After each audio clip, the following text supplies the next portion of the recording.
नवंबर 2023 में योगेश सिंह ने थाना मुंशियारी में शिकायत दर्ज कराई थी कि 23 नवंबर की रात जगदीश सिंह कोरंगा उर्फ जग्गू ने उनकी नाना नानी से मारपीट कर जेवर लूट लिया और फरार हो गया। मामले में विभिन्न धाराओं में मुकदमा दर्ज हुआ। लंबे समय तक फरार रहने पर न्यायालय ने कई बार गैर जमानती वारंट जारी किए और 23 फरवरी 2024 को पिथौरागढ़ पुलिस ने उस पर 10,000 का इनाम घोषित किया। पुलिस अधीक्षक रेखा यादव के निर्देशन में गठित टीम ने तकनीकी व मैनुअल प्रयासों से लगातार दबिश दी। ठिकाने बदलने के बावजूद टीम ने 11 अगस्त 2025 को धारचूला टीवी टावर के पास से 33 वर्षीय जगदीश सिंह कोरंगा को गिरफ्तार कर लिया है। नवंबर 2023 थाना मुंशियारी क्षेत्र अंतर्गत एक बुजुर्ग दंपत्ति के साथ मार पिटाई कर लूट की घटना कारित हुई थी, जिस पर तहरीर के आधार पर थाने पर अभियोग पंजीकृत किया गया था। घटना कारित करने वाले अभियुक्त जगदीश कोरंगा निवासी गोल्फा मुंशियारी तब से लेकर के फरार चल रहा था।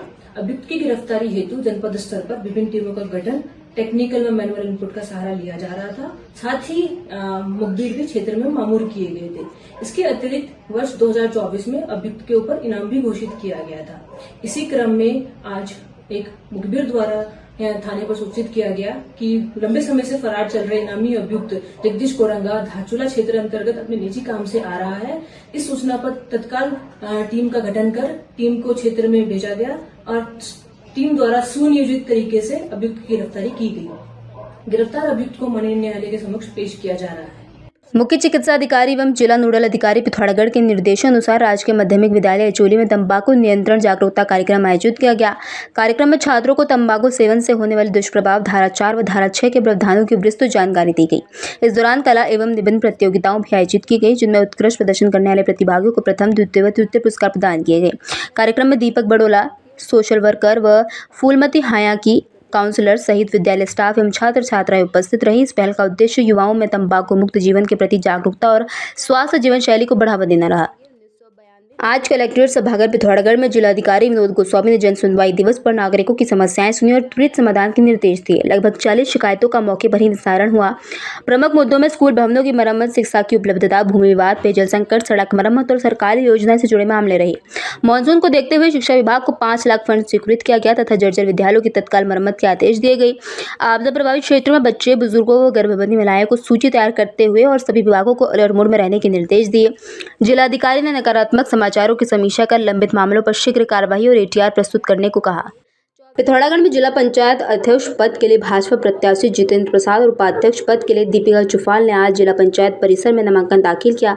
दोनों पदों पर अन्य कोई नामांकन न होने से उनका निर्विरोध निर्वाचन हो गया। इस अवसर पर निवर्तमान अध्यक्ष दीपिका बोहरा, भाजपा जिला अध्यक्ष गिरीश जोशी, मेयर कल्पना देवलाल, दर्जा मंत्री गणेश भंडारी, पूर्व विधायक चंद्रपंत, निवर्तमान उपाध्यक्ष कोमल मेहता सहित बड़ी संख्या में कार्यकर्ता उपस्थित रहे। सभी ने जितेंद्र प्रसाद को अध्यक्ष और दीपिका चुफाल को उपाध्यक्ष पद पर निर्वाचित होने पर हार्दिक बधाई और शुभकामनाएं दी। भारतीय जनता पार्टी जनपद पिथौरागढ़ के जिला पंचायत अध्यक्ष के रूप में भारतीय जनता पार्टी ने अपने अधिकृत प्रत्याशी श्री जितेंद्र प्रसाद जी को बनाया है, क्योंकि ये हमारे एक बूथ के अध्यक्ष रहे हैं और ये भारतीय जनता पार्टी में ये विशेषता है कि एक बूथ के अध्यक्ष को जिला पंचायत के अध्यक्ष के रूप में सुशोभित कर सकती है। इसलिए उनका नामांकन आज हमारे यहाँ पर किया गया और उनके साथ साथ जो हमारे उपाध्यक्ष की प्रत्याशी हैं बहन दीपिका चुफाल जी, उन दोनों का नामांकन यहाँ पर किया गया और भारतीय जनता पार्टी एक प्रचंड विजय की ओर इस जिला पंचायत पिथौरागढ़ में है और सभी कार्यकर्ता इसके लिए उत्साहित हैं, हर्षोल्लास हैं और हम सब कार्यकर्ता एकजुट होकर के एक प्रचंड विजय की ओर बढ़ रहे हैं और निश्चित रूप से भारतीय जनता पार्टी को इस पिथौरागढ़ के साथ साथ संपूर्ण उत्तराखंड में बहुत बड़ी विजय। सावन के अंतिम सोमवार को पूर्व सैनिक संगठन ने भजन संध्या का आयोजन किया, जिसमें बड़ी संख्या में पूर्व सैनिक, उनके परिवारजन और मातृशक्ति ने भाग लिया। धर्मगुरु नवीन गुरुरानी जी ने पूजा अर्चना के बाद भजनों की शुरुआत की और भगवान भोलेनाथ से प्रदेशवासियों की सुख समृद्धि की कामना की। इस आयोजन का मुख्य उद्देश्य भगवान से प्रदेश पर विशेष कृपा बनाए रखने और प्राकृतिक आपदाओं से रक्षा की प्रार्थना करना था। हाल ही में आई आपदा में दिवंगत हुए लोगों की आत्मा की शांति हेतु भी भजनों के माध्यम से प्रार्थना की गई। श्रद्धा और भक्ति से ओतप्रोत इस भजन संध्या ने उपस्थित जनों को आध्यात्मिक शांति और सामूहिक एकजुटता का संदेश दिया। गंगोलीहाट महाविद्यालय में बीए प्रथम वर्ष की सीटें बढ़ाने की मांग को लेकर अखिल भारतीय विद्यार्थी परिषद ने आज जोरदार प्रदर्शन कर उच्च शिक्षा निर्देशक का पुतला दहन किया। छात्रों ने बताया कि 188 सीटें पूरी तरह भर चुकी हैं, जबकि 100 से अधिक छात्र अब भी प्रवेश से वंचित हैं। उनका आरोप है कि शासन प्रशासन की लापरवाही से गरीब और दूर दराज के विद्यार्थियों का भविष्य खतरे में है। छात्र संघ ने चेतावनी दी कि 7 दिनों में सीट वृद्धि न होने पर उन्हें कॉलेज में तालाबंदी कर उग्र आंदोलन किया जाएगा, जिसकी जिम्मेदारी प्रशासन की होगी। आंदोलन का नेतृत्व नगर मंत्री गौरव बोरा ने किया। इस दौरान कोषाध्यक्ष अमित वर्मा, कॉलेज मंत्री सलोनी दिव्या बोरा, सोनी बिष्ट, पंकज, गौरव पंत सहित बड़ी संख्या में छात्र मौजूद रहे। उच्च शिक्षा निदेशक हमारे द्वारा महाविद्यालय राजकीय पवन सिंह सुगड़ा महाविद्यालय में उच्च शिक्षा निर्देशक को एक ज्ञापन दिया गया था सीटें बढ़ाने के लिए। यहाँ भी 187 सीटें अभी यहाँ पे अध्ययनरत हैं BA फर्स्ट ईयर में, पर यहाँ पे 250 से अधिक बच्चों ने अभी यहाँ पे रजिस्ट्रेशन कराया हुआ है।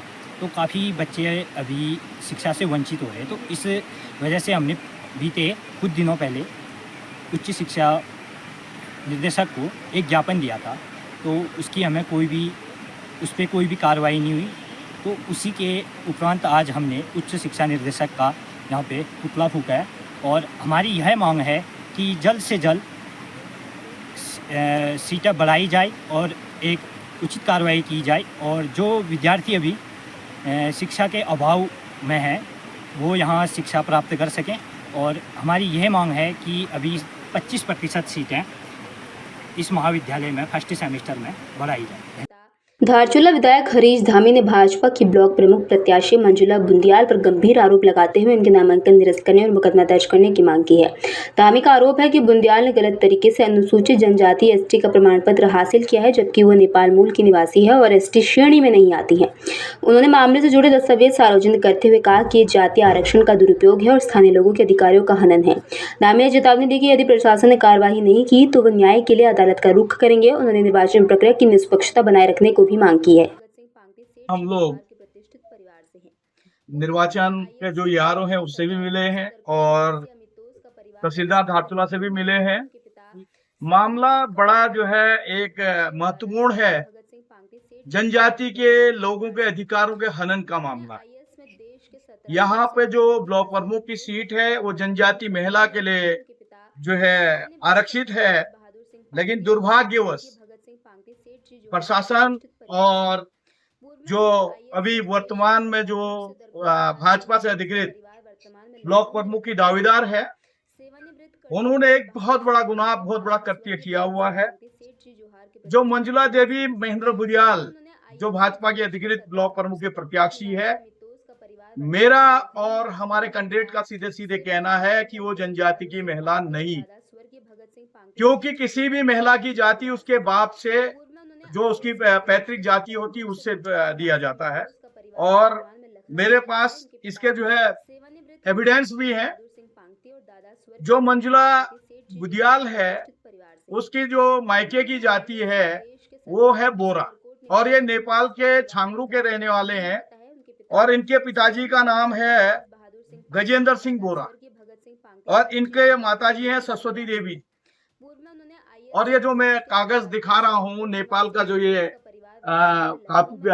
पेपर है उसमें सीधे सीधे लिखा है कि गजेंद्र सिंह बोरा जी के मृत्यु के बाद उनकी जमीन, गजेंद्र सिंह की जमीन उनकी माता सरस्वती देवी बोरा के नाम चढ़ा हुआ है और उनके सरस्वती बोरा जी के ससुर का नाम गुमान सिंह है और ये पूरे साक्ष्य हैं। और गजेंद्र सिंह जी के ही जो है एक भाई और हैं जो है चंद्र सिंह बोरा और सन ऑफ गुमान सिंह बोरा, और इनकी भी मृत्यु हो गई है। तो इनकी जो हिस्से की जमीन है उनकी पति कमला बोरा के नाम चढ़ा हुआ है, ये भी इसमें साफ लिखा है। और मंजुला बुंदियाल ने जो अपना यहाँ पे जनजाति का सर्टिफिकेट बनाने के लिए जो एक प्रमाण पत्र एक परिवार स्तर की नकल दी है, उसमें लिखा है सरस्वती देवी गजेंद्र सिंह, आलोक सिंह गजेंद्र सिंह, चित्रा देवी आलोक सिंह, दीपक सिंह गजेंद्र सिंह, गर्गी आलोक सिंह, उर्मिला गजेंद्र सिंह और मंजुला गजेंद्र सिंह, ये परिवार स्तर की नकल है। और सबसे बड़ी बात जो यहाँ पे सबसे बड़ा जो एक यहाँ पे वो किया गया है, घोटाला किया गया जो इसमें किया गया है, इसमें इन्होंने जो किया जो जमीन जो लली देवी जो इनकी नानी थी, मंजुला देवी की जो नानी है लली देवी गुंजी की, उनके बेटियों के अलावा कोई बेटे नहीं, तो स्वतः ही वो जमीन मंजुला देवी की माता के नाम चढ़ना चाहिए था, सरस्वती देवी के नाम। लेकिन कागजों में जो ये हेर फेर किया गया है मंजुला देवी को जनजाति का प्रमाण पत्र देने के लिए, उसमें सीधे सीधे सरस्वती देवी के नाम न चढ़ाकर सीधे आलोक जो इनके भाई हैं उनके नाम चढ़ाया गया है। और यह भी नियम विरुद्ध है, क्योंकि ये जमीन उनके नाम नहीं चढ़ सकती। और मेरा सीधे सीधे ये कहना है कि शायद सरकार के दबाव में, सत्ता के दबाव में जनजाति के लोगों का अधिकारों का जो है यहाँ पे हनन किया जा रहा है, उनके अधिकारों का शोषण किया जा रहा है। और मैं शासन प्रशासन से कहना चाहता हूँ, और हमने तहसीलदार को भी दिया है और निर्वाचन आयोग को भी भेजा है और जिलाधिकारी को भी हम मेल कर रहे हैं कि आप तुरंत इस व्यक्ति के खिलाफ जिसने यह गलत सर्टिफिकेट, जनजाति का सर्टिफिकेट बनाया है, उसके खिलाफ कार्रवाई करें और उसको निरस्त करने का काम करें। अगर आप निरस्त नहीं करते हैं तो हम जो है हाई कोर्ट के शरण में जाएंगे। मैं तहसीलदार धारचूला से मिला, उन्होंने कहा कि हम कमेटी बनाएंगे। ये कमेटी बनाने का मामला नहीं है, ये जो है प्रथम दृष्टया ही जो है सीधे सीधे 420 का मामला है।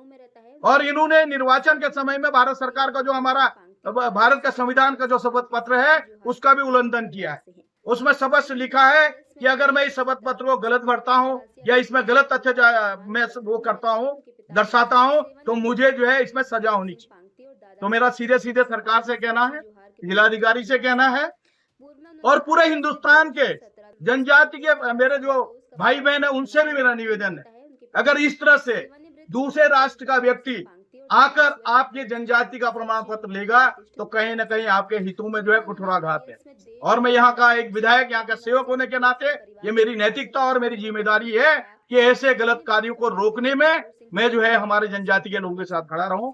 इसलिए मैं आप सबसे कहना चाह रहा हूं कि इस तरह के जो है शासन प्रशासन तत्काल इसका संज्ञान ले और इसमें जो दोषी व्यक्ति है उसके खिलाफ कार्रवाई करें, बल्कि उसका जो है नॉमिनेशन रद्द करते हुए उसके खिलाफ कठोर से कठोर कार्रवाई करने का काम करें।